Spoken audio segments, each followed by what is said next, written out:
नमस्ते जोहार, मैं राजू और आप देख रहे हैं 24 झारखंड न्यूज। चलिए जानते हैं सुबह से लेकर शाम तक की तमाम बड़ी खबरों को। रामगढ़ उपचुनाव को लेकर बनी रणनीति, क्या यूपीए को शिकस्त दे पाएगा एनडीए? आजसू प्रमुख सुदेश कुमार महतो ने शुक्रवार को भाजपा अध्यक्ष दीपक प्रकाश से मुलाकात की। मौके पर संगठन महामंत्री करमबीर सिंह भी मौजूद थे। आजसू अध्यक्ष श्री महतो ने भाजपा नेताओं के साथ रामगढ़ उपचुनाव को लेकर चर्चा की। भाजपा से रामगढ़ उपचुनाव के लिए समर्थन मांगा। भाजपा व आजसू नेताओं ने तय किया है कि उपचुनाव में दोनों पार्टियां मिलकर लड़ेंगी। गठबंधन के सहारे यूपीए को शिकस्त देंगे। दोनों ही दलों के कार्यकर्ता मिलकर इस चुनौती से निपटेंगे। भाजपा अध्यक्ष श्री प्रकाश ने आजसू नेता से कहा कि वह इस मुद्दे पर केंद्रीय नेतृत्व से बात करेंगे। झारखंड के मान्यता प्राप्त स्कूल कॉलेजों की होगी जांच। संचालित नहीं होने वाले विद्यालयों के खिलाफ होगा कार्रवाई। राज्य के स्थापना अनुमति प्राप्त हाई स्कूल व इंटर कॉलेजों की जांच की जाएगी। शिक्षा सचिव के रवि कुमार ने इस संबंध में सभी डीईओ को पत्र भेजा है। जिलों के स्कूल कॉलेजों की जांच कर 15 दिनों में रिपोर्ट देने को कहा। साथ ही संचालित नहीं होने वाले स्कूल कॉलेजों की मान्यता समाप्त करने की प्रक्रिया पूरे करने का निर्देश दिया गया है। धनबाद के हजारा क्लिनिक में लगी भीषण आग, डॉक्टर दंपति सहित 5 की मौत। झारखंड के धनबाद जिले के हजारा क्लिनिक अस्पताल में शुक्रवार की देर रात आग लग गई। आग की चपेट में अस्पताल में भर्ती कुछ मरीज आगे और गंभीर रूप से झुलस गए। हादसे में अब तक अस्पताल के डॉक्टर विकास हजारा और उनकी पत्नी डॉक्टर प्रेमा हजारा समेत 6 लोगों की मौत हो गई। घटना करीब रात 2 बजे की है। सूचना मिलने पर पहुंची दमकल गाड़ियों को आग बुझाने और रेस्क्यू करने में कड़ी मशक्कत का सामना करना पड़ा। आग लगने के कई घंटों बाद आग पर काबू पाया जा सका। आग लगने की वजह के बारे में कोई जानकारी नहीं मिल पाई है। रांची एयरपोर्ट पर जल्द बनेगा parallel taxi track. Birsa Munda airport पर पैरेलल टैक्सी ट्रैक का निर्माण किया जाएगा। इसका निर्माण पूरा होने के बाद रनवे पर लैंड होने के बाद अगले मिनट ही विमान इस ट्रैक पर आ जाएगा और रनवे जल्द खाली हो जाएगा। इससे हर 2 मिनट के अंतराल पर विमान उतर सकेंगे, जबकि अभी लैंडिंग के बाद विमान के रनवे से होकर ही पार्किंग वे तक आने के कारण हर एक लैंडिंग के बाद 3 से 4 मिनट तक के रनवे व्यस्त रहता है और 5 मिनट से कम अंतराल पर लैंडिंग और टेकअप संभव नहीं हो पाता है। पंकज मिश्रा को बड़ा झटका, अदालत ने खारिज की ईडी के खिलाफ दायर याचिका। पीएमएलए के विशेष न्यायाधीश की अदालत ने पंकज मिश्रा की ओर से ईडी के खिलाफ दायर मुकदमे को खारिज कर दिया है। पंकज मिश्रा ने अपनी गिरफ्तारी के बाद ईडी के अधिकारियों के खिलाफ न्यायालय में एक शिकायतवाद दायर की थी। आरोप लगाया था कि ईडी के अधिकारियों ने साजिश के तहत उसे फंसाया है। उसका अवैध खनन से कोई संबंध नहीं है। उसे जो लीज मिला है उस पर खनन कार्य शुरू नहीं हुआ है। वह ट्रेडिंग लाइसेंस के तहत चिप्स की खरीद बिक्री करता था। इसके बावजूद ईडी ने उसे अवैध खनन करने और मनी लॉन्ड्रिंग के आरोपी बनाया है। ईडी के अधिकारियों ने इसके लिए फर्जी दस्तावेज का इस्तेमाल किया। सुनवाई के दौरान ईडी की ओर से पंकज मिश्रा का अवैध खनन करने और मनी लॉन्ड्रिंग करने से संबंधित दस्तावेज पेश किए गए। अदालत ने सुनवाई के बाद शिकायतवाद याचिका खारिज कर दी है। ईसा आलिया मर्डर केस का खुलेगा राज, पुलिस ने हथियार सप्लायर को दबोचा।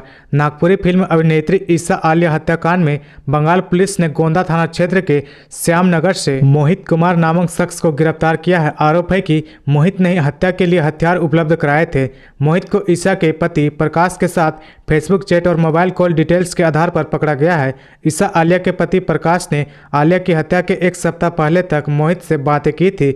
दोनों ने मिलकर मर्डर की पूरी प्लानिंग की। पश्चिम बंगाल पुलिस मोहित को शुक्रवार को अपने साथ ट्रांजिट रिमांड पर ले गए हैं। कॉल डिटेल्स और प्रकाश के कनेक्शन से चलते आरोपी मोहित की गिरफ्तारी से ईसा आलिया के हत्याकांड का पर्दाफाश हो सकता है और जल्द ही कई अन्य आरोपियों को पुलिस शिकंजा कर सकती है। आगे बढ़ने से पहले अगर अभी तक आपने इस चैनल को सब्सक्राइब नहीं किया तो प्लीज सब्सक्राइब कर ले, जिससे आपको झारखंड की हर छोटी से बड़ी खबर की अपडेट आप तक पहुँचता रहे। मिड डे मील घोटाले का आरोपी संजय तिवारी ने कर्मचारियों को बनाया निर्देशक, फिर उनके बैंक खातों को करने लगा ऑपरेट। 100 करोड़ के मिड डे मील घोटाले के आरोपी संजय तिवारी ने अपने कर्मचारियों को अलग अलग कंपनियों में निर्देशक बनाया। इसके बाद उनके निजी बैंक खातों पर कब्जा कर उन्हें ऑपरेट करने लगा। प्रवर्तन निदेशालय की ओर से की जा रही जांच में तिवारी के इस कारनामे की जानकारी मिली है। जांच में पाया गया कि मिड डे मील के 100 करोड़ रुपए भानु कंस्ट्रक्शन कंपनी के खाते में ट्रांसफर होने के बाद बैंक के ओर से फोन कर संजय तिवारी और सुरेश कुमार को इसकी जानकारी दी गई थी।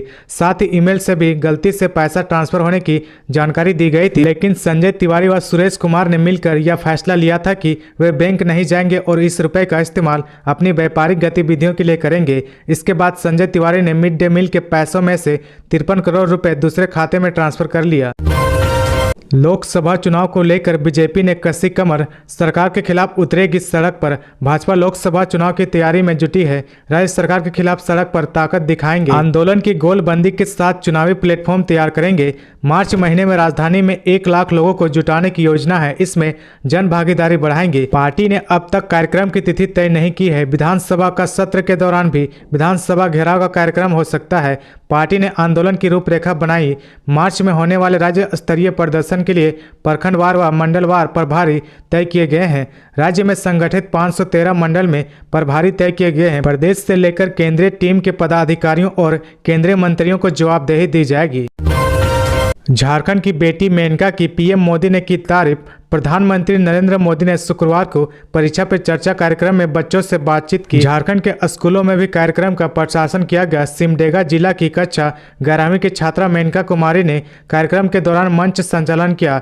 मेनका केंद्रीय विद्यालय सिमडेगा की छात्रा है। प्रधानमंत्री नरेंद्र मोदी ने कार्यक्रम समाप्त होने के बाद मेनका से बात की। उन्होंने मेनका से कहा कि उसने बेहतर तरीके से मंच का संचालन किया। मेनका से कहा कि आगे भी यही आत्मविश्वास बनाए रखो। मेनका के पिता कर्णदेव प्रसाद राज्य सरकार के विद्यालय में शिक्षक है, जबकि मां द्रौपदी देवी गृहिणी है। देश भर से 5 विद्यार्थियों का चयन मंच संचालन के लिए किया गया था। इसमें मेनका कुमारी भी थी। बूढ़ा पहाड़ में नहीं सुनाई देगी गोलियों की गूंज। सीएम हेमंत सोरेन ने दी 100 करोड़ की सौगात। मुख्यमंत्री हेमंत सोरेन ने कहा कि आदिवासी समाज के लोग ऐसा कोई काम नहीं करे जिससे भगवान बिरसा व नीलांबर पीताम्बर जैसे शहीदों की आत्मा को तकलीफ हो। सरकारी योजनाएं गांवों में लोगों के घरों तक पहुंचाई जा रही है। लोग बंदूक की जगह इन योजनाओं का लाभ उठाएं। मुख्यमंत्री ने गढ़वा जिले के बूढ़ा पहाड़ पर 100 करोड़ की लागत से बूढ़ा पहाड़ विकास परियोजना का शिलान्यास करते हुए उक्त बातें कही। उन्होंने कहा कि पहली बार मुख्यमंत्री, मुख्य सचिव, पुलिस के मुखिया जैसे ऊंचे पदों पर बैठे लोग बूढ़ा पहाड़ पर पहुंचे हैं। सभी का संकल्प क्षेत्र का बदलाव करने का है। अभी बूढ़ा पहाड़ क्षेत्र में 100 करोड़ की योजनाएं लाई गई है। जरूरत पड़ी तो 500 करोड़ भी लाए जाएंगे। श्री सोरेन ने कहा कि मैं बहुत पहले ही बूढ़ा पहाड़ आना चाहता था। मुझे पता था कि मैं आज नहीं तो कल इस जगह पर जरूर आऊंगा। पहाड़, नदी, नाले, जंगल, गांव मेरे लिए कुछ नया नहीं। गांव के लोगों को उनकी मन की भावना, जंगल और गांव की भाषा अच्छे तरीके से समझ पाता हूं। पारसनाथ में महापारना महोत्सव में भाग लेने मधुबन पहुंचे नेपाल के सांसद। पारसनाथ में महापारना महोत्सव का आयोजन किया गया। इस महोत्सव में भाग लेने नेपाल के सांसद मधुबन पहुंच गए हैं। यूजीसी ने शिक्षण संस्थानों के लिए जारी किया दिशा निर्देश। दूसरे कॉलेजों के संसाधनों का भी उपयोग कर सकेंगे विद्यार्थी। अब कोई भी शिक्षण संस्थान आपसी सहमति से छात्र हित में दूसरे शिक्षण संस्थान के संसाधनों का उपयोग कर सकते हैं। यानी साधन संपन्न संस्थान नजदीक के कमजोर संस्थानों के विद्यार्थियों को अपने यहाँ के संसाधनों का उपयोग करने दे सकते हैं, या फिर एक संस्थान के शिक्षक किसी खास विषय पर दूसरे संस्थान में जाकर या फिर ऑनलाइन पढ़ा सकते हैं। इसके लिए दोनों संस्थानों के बीच आपसी सहमति व विश्वविद्यालय की अनुमति लेनी होगी।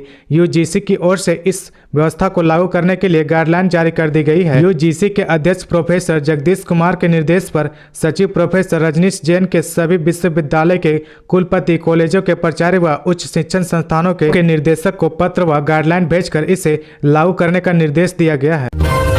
3 साल से नहीं हो सकी आरटीए की बैठक। जमशेदपुर की 150 बसों का परमिट फेल। मालिकों ने लगाया सरकार पर गंभीर आरोप। कोल्हन की क्षेत्रीय परिवहन प्राधिकार की बैठक शुक्रवार को भी स्थगित कर दी गई।